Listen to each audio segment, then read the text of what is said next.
الحمد لله الذي بيده تصريف الأحوال وتخفيف الأثقال، والصلاة والسلام على سيد الهادين إلى محاسن الأفعال، وعلى آله وأصحابه المضارعين له في الصفات والأعمال. أما بعد، فأعوذ بالله من الشيطان الرجيم. بسم الله الرحمن الرحيم.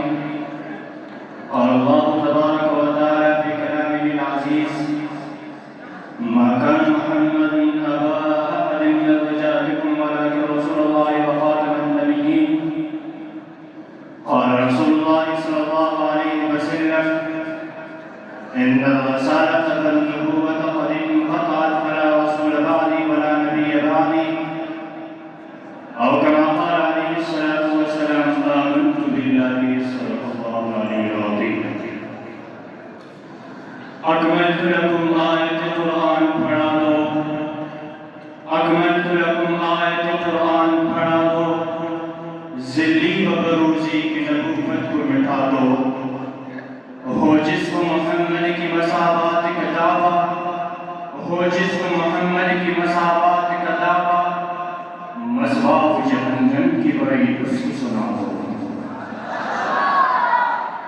میری انتہائی قابل احترام صدر موجود چشم مناسب ذائقان، آج شخصان میں کتابت کی اس مسابقہ میں میں جس موضوع کو کتابت کی دنیا میں سجانا چاہتا ہوں وہ ہے آخر ختم نبوت اور ہمارے ذمہ داریاں۔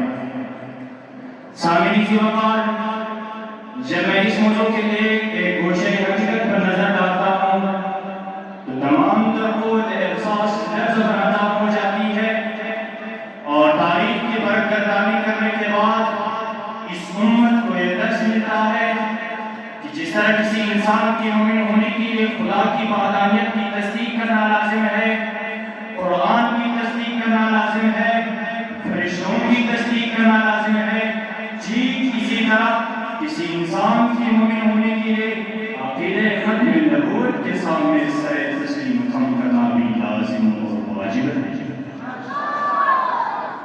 سامعین سے وقار، اس عقیدے کو بیان کرتے ہوئے خود رب ذوالجلال نے فرمایا: ما كان محمد أبا أحد من رجالكم ولكن رسول الله وخاتم النبيين۔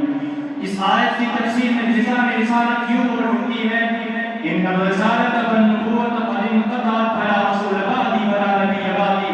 کبھی یوں ارشاد فرماتے ہیں: انا خاتم الانبیاء وانتم آخر الامم۔ الغرض کلام عزیز کے 100 آیات ہیں اور احادیث کی دنیا میں 200 احادیث 1400 صدیوں سے اس بات کی گواہی دے رہی ہے کہ محمد عربی کے بعد آج تک نہ کوئی نبی آیا ہے، نہ آئے گا اور نہ قیامت تک آ سکتا ہے۔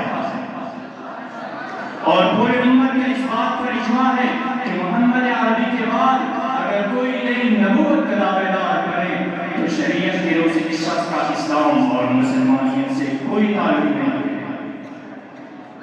سامعین سے وقار، میں اپنے موضوع کی دوسری ویڈیو کی ابتدا میں کچھ کہنا چاہوں گا۔ جب آئے بات نے اس عقیدے کی اہمیت کو دیکھا اور انہوں نے سمجھا کہ مسلمانوں کی مسلمانیت کی بنیاد ہی اسی عقیدے پر ہے تو انہوں نے ایک فتنہ برپا کر لیا اس مقصد کے لیے تاکہ وہ مسلمانوں کی دلوں سے سرور کونین کی محبت کو نکال سکے، تاکہ وہ مسلمانوں کے معاشرے سے محمد عربی کی سنت کو مٹا سکے۔ لیکن ہم ان کو ذرا یوں کہیں گے کہ آپ کو بخوبی معلوم ہے کہ اسی عقیدے کے تحفظ کے لیے آدھی صدی میں میدان امامہ میں جنگ لڑی گئی، جس میں 1200 صحابہ اکرام نے جنگ شہادت نوش کیا۔ کسی کا سر تن سے جلا، کسی کا بازو کٹا ہوا، کسی کا جسم زخموں میں پھٹا ہوا، لیکن ان کو پیچھے ہٹنے کا خیال تک بھی نہ آیا، اور بالآخر انہوں نے اہل باطل پر فتح حاصل کر کے حضرت وحشی جیسے مجاہد کے ذریعے مسلمہ کذاب کو فاصل جانب کر دیا۔ ایک بار پھر جس وقت فیصلین کی سرزمین پر فتنہ قادیانیت کا ظہور ہوا، انہوں نے اپنے استبدادی پنجے کاٹ لیے، جس کے نتیجے میں